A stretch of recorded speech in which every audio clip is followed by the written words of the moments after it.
ஓம் சைராம், ஜெய் சைராம். என் அன்பின் பிரியமே, பிறர் உன்னை குறை கூறினாலும் உனக்கு கெடுதலே நினைத்தாலும் நீ அவர்களுக்கு நல்லதையே நினைக்க வேண்டும். நாம் எதை செய்கிறோமோ அதைத்தான் திரும்ப பெறுவோம். எல்லா சூழ்நிலைகளிலும் நீ நல்லதையே நினை, உனக்கு நல்லதே நடக்கும். வாழ்வில் இதற்கு மேலும் நல்ல நிலைமைகள் உனக்கு உள்ளது என் குழந்தையே. இன்னும் பல அற்புதங்களை உன் வாழ்வில் நீ காணத்தான் போகின்றாய். உன் கடந்த காலத்தை பற்றியோ தற்போதைய நிலையை பற்றியோ சிறிதும் கவலை கொள்ளாதே. காலங்கள் மாறும், நான் மாற்றுவேன். வாழ்வில் நீ நினைத்து பார்க்காத வளமான வாழ்வை வாழ்வாய். நீ கடக்கும் பாதைகள் யாவும் உன் வாழ்வை மேன்மைப்படுத்தவே நான் உனக்கு துணையாக இருப்பேன் தங்கமே. புண்ணிய பலம் இருந்தால் மட்டுமே நீ என்னை வணங்க முடியும். நீ புண்ணிய பலத்தை பெற்றிருக்கின்றாய், அதனால்தான் என்னை வணங்குகின்றாய். எவ்வளவோ திட்டங்களை நீ தீட்டியிருக்கிறாய், ஆனால் வெற்றி பெறத்தான் முடியவில்லை. என்னை வணங்கியும் உன் கஷ்டங்கள் இன்னும் தொலையவில்லையே என அங்கலாய்க்கின்றாய். யார் கெஞ்சினாலும் கெஞ்சாவிட்டாலும் எனக்கு அதில் விருப்பமில்லை என்றால் நான் யாருக்கும் எதுவும் தரமாட்டேன். அது மட்டுமல்ல, நாம் எல்லோருமே திட்டங்கள் தீட்டுகிறோம். ஆனால் நமக்கு ஆதியும் தெரிவதில்லை, அந்தமும் தெரிவதில்லை. நமக்கு எது நன்மை எது தீமை என்பது ஞானிகளுக்கே தெரியும். அவர்களுக்கு தெரியாதது எதுவுமே கிடையாது. நடந்தது, நடப்பது, நடக்கப் போவது அனைத்தும் அவர்களுக்கு உள்ளங்கை நெல்லிக்கனி போல தெரியும். அவர்களுடைய விருப்பத்திற்கு கீழ்ப்படிந்து நடந்து கொண்டால் பக்தர்கள் சுகத்தையும் சாந்தியையும் பெறுவார்கள். இதுவரை நாம் வேண்டியது கிடைக்கவில்லை என்றால் நாம் அவரது எதிர்பார்ப்புக்கு விருப்பத்திற்கு நடக்கவில்லை என்று பொருள். என் எதிர்பார்ப்புதான் என்ன என்கிறாயா? நீ எப்போதும் சலனமற்ற மனம் உள்ளவர்களாக இருக்க வேண்டும். எது விதிக்கப்பட்டு இருக்கிறதோ அதை தயங்காமலும் முணுமுணுக்காமலும் நீ அனுபவிக்க வேண்டும். இன்ப துன்பமும் சுக துக்கமும் நிலையற்றவை. இன்று இருப்பது நாளை மாறிப்போகும். அதனால் மாற்றத்திற்குரிய ஒன்றுக்காக மனம் கலங்காமல் இருக்க வேண்டும். மனதை எதன்பாலும் திருப்பாமல் என் பாதங்களின் மீது திருப்பி எப்போதும் சாதாரணமாக என் பெயரை சொல்லிக்கொண்டே இருக்க வேண்டும். பக்தியில் உண்மையாயிரு. உண்மையாக பக்தி செய். உன் உயர்வு தானாக வரும். என் தங்கமே, வாழ்வில் என்றுமே நாணயம் போல இரு பக்கங்கள் இருக்கும். ஆனால் அதில் ஏதோ ஒன்றில்தான் நமக்கென்று தேவைப்படும் பக்கம் இருக்கும். நமக்கான இடம் வரும் வரை நம் பக்கத்திற்காக காத்து கொண்டு இருக்கத்தான் வேண்டும். ஒன்றை மட்டும் நினைவில் கொள், நீ பட்டினியாக இருப்பது அவ்வளவு நல்லதல்ல. மனம், உடல் ஆரோக்கியம் இறைவனை அடைய மிதமான உணவு உட்கொள்ள வேண்டியது அவசியம். ஒரு புனிதமான நாளில் என் குழந்தைகள் பட்டினியாக இருப்பதை என்னால் ஒருபோதும் அனுமதிக்க முடியாது. எனக்காக விரதம் இரு, பூஜை புனஸ்காரங்கள் செய் என்றெல்லாம் நான் சொல்லவில்லை. கண்களை மூடி ஒரு நிமிடம் என் பெயரை மட்டும் உச்சரித்து கொண்டு இரு. நீ கண்ணீர் விடும்போதெல்லாம் என்னை நினைவில் கொள். நான் உன் பக்கத்தில் உனக்கு துணையாக இருப்பேன். எப்போதும் உன் வாழ்க்கையை மற்றவர்களோடு ஒப்பிடாதே. உனக்கு ஏதாவது வேண்டுமென்றால் என்னிடம் மட்டுமே கேள். உனக்காக நான் நிறைவேற்றி தருகிறேன். அன்பாலும் நற்பண்புகளாலும் இந்த உலகில் நாம் வாழ்ந்து சென்றதற்கான அடையாளங்களை விட்டு செல்கின்றோம். உன்னை வெறுப்பது யாராக இருந்தாலும் நேசிப்பது நீயாக இரு. நல்லதே நடக்கும். வாழ்க்கையில் நீ பயணிக்கும் வழியில் என் துணை நிச்சயம் இருக்கும். உன் வேண்டுதல் எல்லாம் பலிக்கும். உனக்கு எல்லா சூழ்நிலைகளிலுமே நான் துணை நிற்பேன் தங்கமே. எந்த பிரச்சனை உனக்கு அதிகம் கஷ்டம் தருகிறதோ அந்த பிரச்சனையாலேயே நீ அதிகம் வாழ்க்கை பாடத்தை கற்றுக்கொள்வாய். எவ்வளவு தோல்விகளை சந்தித்தாயோ அவை அனைத்தையும் ஜெயிக்கப் போகிறாய். நான் உன் நிழலாக கூடவே வருவேன் குழந்தையே. வாழ்க்கையில் எதுவுமே காரண காரியங்கள் இல்லாமல் நடக்காது. வெட்ட வெளியில் வானில் இறைவனால் அமைக்கப்பட்டுள்ள இந்த உலகங்கள் அனைத்துமே காரண காரியங்களோடு திட்டமிட்டபடி இயங்கி வந்து கொண்டிருக்கிறது. இந்த உலகத்தில் உள்ள ஒவ்வொருவரும் தனித்தனியாக இதுவரை எடுத்த ஒவ்வொரு பிறவியிலும் வாழ்க்கையில் தினம் செய்த இப்போது செய்து வரும் ஒவ்வொரு வினைக்கும் சமமான எதிர்வினை ஒன்று இந்த பிரபஞ்சத்தில் பதிவாகி அதுவே உரிய காலங்களில் அவர்களுக்கு திரும்ப நடக்கிறது. மேலோட்டமாக பார்த்தால் இன்னார் செய்த செயல்களால் தான் இன்னாரெல்லாம் அனுபவிக்கிறார்கள் என்று தோன்றும். ஆனால் ஒரு நெருப்பு உன்னை சுட்டுவிட்டால் நீ நெருப்பின் மீது பழி சுமத்துவதில்லை. உன் கவனக்குறைவோ பிறர் வேலை, உன் கெட்ட நேரம் என்று நினைக்கின்றாய். நன்கு யோசித்து பார்த்தால் தீதும் நன்றும் பிறர் செய்து வாரா என்பதும் நமக்கு நன்மை, துன்பம் செய்பவர்கள் வெறும் கருவிகள்தான் என்பதும், நாம் முந்தைய பிறவியில் செய்ததே நமக்கு திரும்ப அந்த கருவிகளின் வடிவில் வருகிறது என்றும் உனக்கு புலப்படும். உன் துன்பத்தை நீயே பெருமளவு உனக்கு நல்ல காலம் வரும் வரையில் குறைத்து கொள்வாய். எல்லாவற்றிற்கும் பின்னால் ஒரு காரணம் நிச்சயம் இருக்கிறது. இறைவனே குரு வடிவில் வருவதால் அவரை நீ சரணடையும் போது, இறைவனால் படைக்கப்பட்ட நீங்களே பிறர் குற்றங்களை மன்னிக்கும் போது, உன்னுடைய பெரும்பாலான குற்றங்கள் உனக்கும் மன்னிக்கப்படும். எதிர்காலத்திலும் நீ குற்றம் ஏதும் செய்யாமல் நல்லவைகளையே செய்யும்படி இறைவனால் பார்த்து கொள்ளப்படும். என்னை நீ இறை வடிவத்தில் உள்ள குருவாக கருதி என்னை இறுகப் பற்றினால், மேலே சொன்ன வாழ்க்கையின் பொருளை உனக்கு உணர்த்தி, உன்னை பொறுமையாக இருக்க வைத்து, நாமத்தை ஜபிக்க வைத்து, எதையும் நீ அனுபவிப்பது முழுவதும் தெரியாமல் என் அருளால் இரும்பு போன்ற உன் கர்மாவை பஞ்சு போலாக்கி, தலைக்கு வந்தது தலைப்பாகையோடு போயிற்று என்றபடி மட்டும் உன்னை அனுபவிக்க வைத்து, அதிலிருந்து ஒவ்வொருவராக உன்னை விரைவில் வெளியில் வர வைத்து, உன் விருப்பங்களையும் என் விருப்பங்களையும் நிறைவேற்ற செய்வேன். இதை நீ உறுதியாக நம்பு. அந்த நம்பிக்கையை உன்னை ஒரு வழிகாட்டியாய் அழைத்துச் செல்லும், பயணிக்கும். உன் விருப்பங்களையும் என் விருப்பங்களையும் அது நிறைவேற்றும். நான் என்னிடம் வருகின்ற சாந்தியற்ற மனதை உடையவர்களுக்கு நல்ல கதைகளை சொல்கிறேன், லீலைகளை செய்து காட்டுவேன். அது ஒரு ஆனந்தம். தாய்க்கு தன் குழந்தையின் விஷயத்தில் இருக்கும் சுயநலமே என்னிலும் இருக்கிறது. ஆரம்பம் என்ற ஒன்று இருந்தால் முடிவு என்ற ஒன்று உண்டு அல்லவா? நீ ஏன் இதுதான் உன் முடிவு என்று நினைக்கிறாய்? வருடக்கணக்காக நீ கூனி குறுகி புழுங்கி தவித்து அனுபவித்து வரும் மனவேதனைகள், துயரங்கள், துக்கங்கள், மனவலிகள், அவமானங்கள், வருடக்கணக்காக தினமும் நேர காலம் அறியாமல் என்னிடம் சாஸ்தாங்கமாக விழுந்து பல மணி நேரம் கதறி அழுது வேண்டியது எல்லாம் எப்படி வீணாக போய்விடும்? ஒவ்வொரு வினைக்கும் ஒரு எதிர்வினை ஒன்று உண்டு என்பது உனக்கு தெரியாதா என்ன? அதுவும் பல வருடங்களாக நான் அல்லவா உன்னை என் முன்னிலையில் அதையெல்லாம் செய்து வைத்தேன். உன்னையும் ஒரு பக்கம் காப்பாற்றி கொண்டு, நாம் எந்த ஜென்மத்திலோ செய்த பாவங்கள் தீர நாம் செய்யும் பரிகாரங்களை விடவும், வருடக்கணக்காக கண்ணீர் விட்டு கதறி அழுது வேண்டும் போது அதில் எல்லா பாவங்களும் முழுவதுமாக கரைந்துவிடும். இதை நான் அல்லவா உனக்கு அனுமதித்தேன்.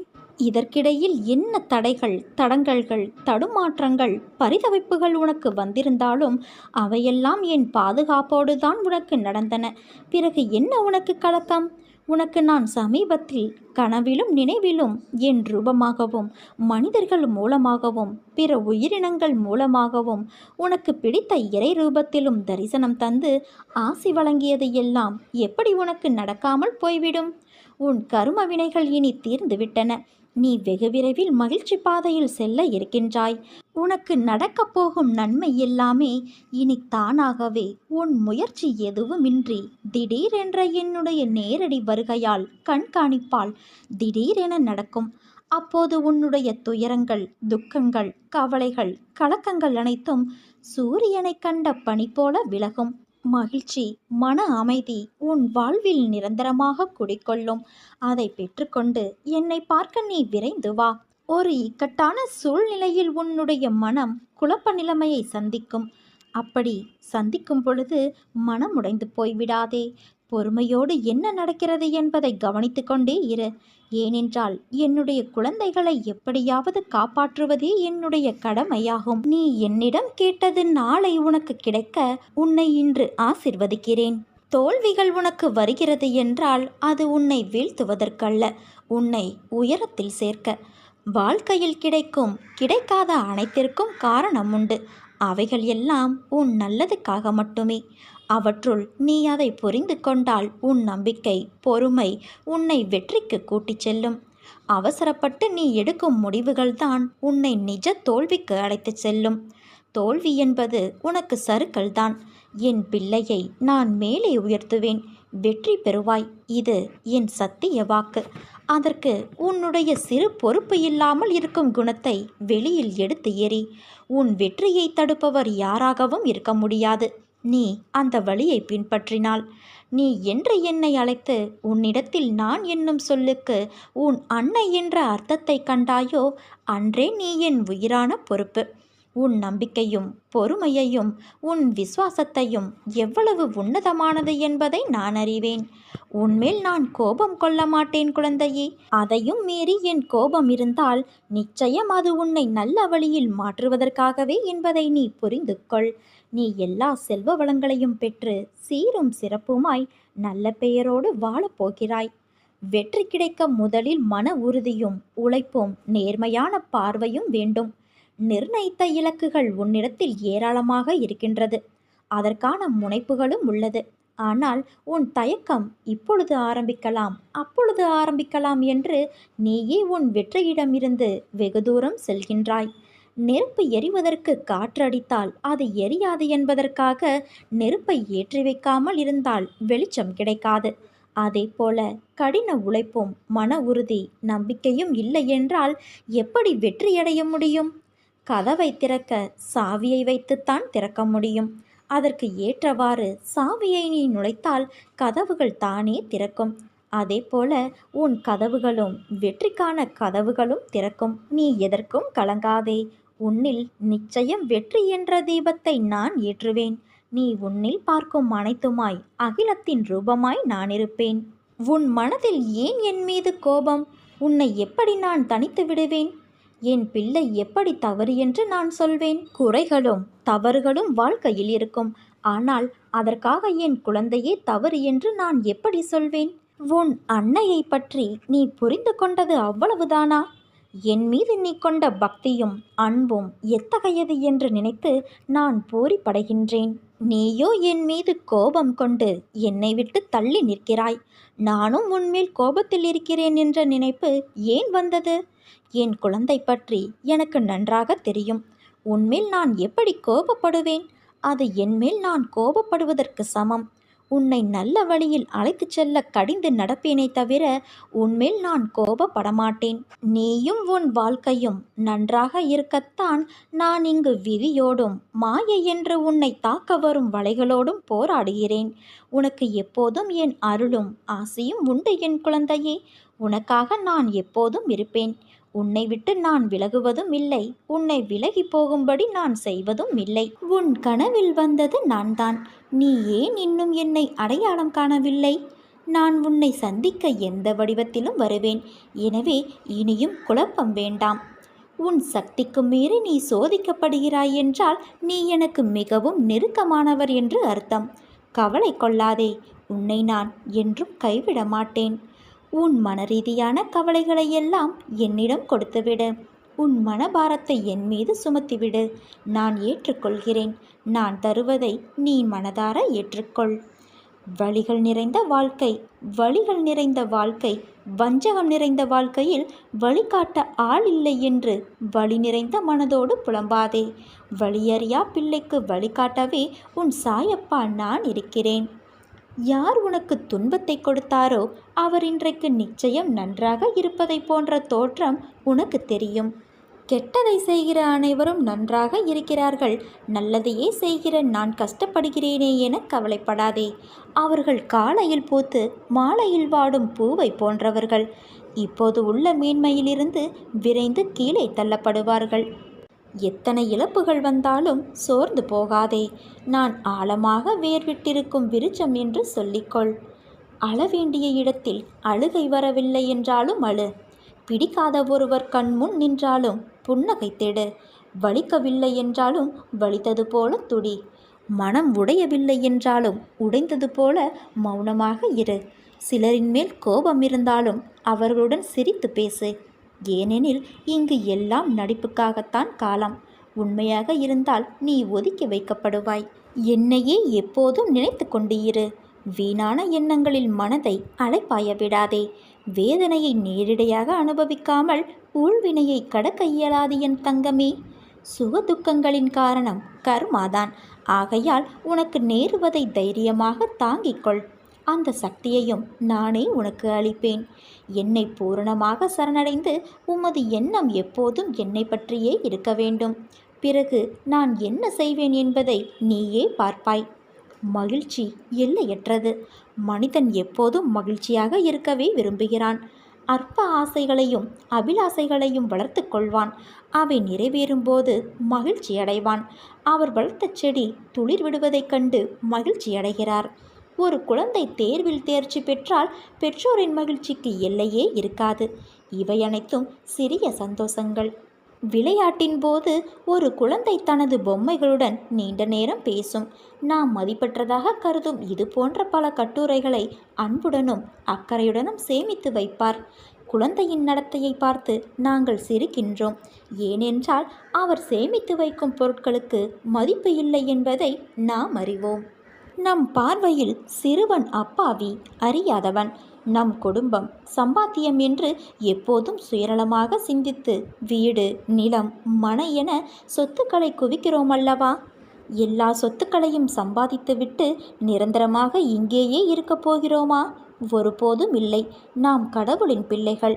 அவர் நம் நடத்தையை குழந்தைத்தனமாக நினைத்து நம்மை பார்த்து சிரிப்பார். தூய்மையான பேரின்பம் இந்த அழியக்கூடிய ஜட பொருட்களில் காணப்படுவது இல்லை, நித்தியமான தெய்வீக இருப்பில் காணப்படுகிறது என்பதை நாம் உணர வேண்டும். அதுவே ஆனந்த கடல். அதன் வழியாக பாய்வது அன்பின் அமுதம். பேரின்பத்தில் பங்கு கொள்ள நாம் முயற்சி செய்யாத போது வாழ்க்கை மதிப்பற்றதல்லவா?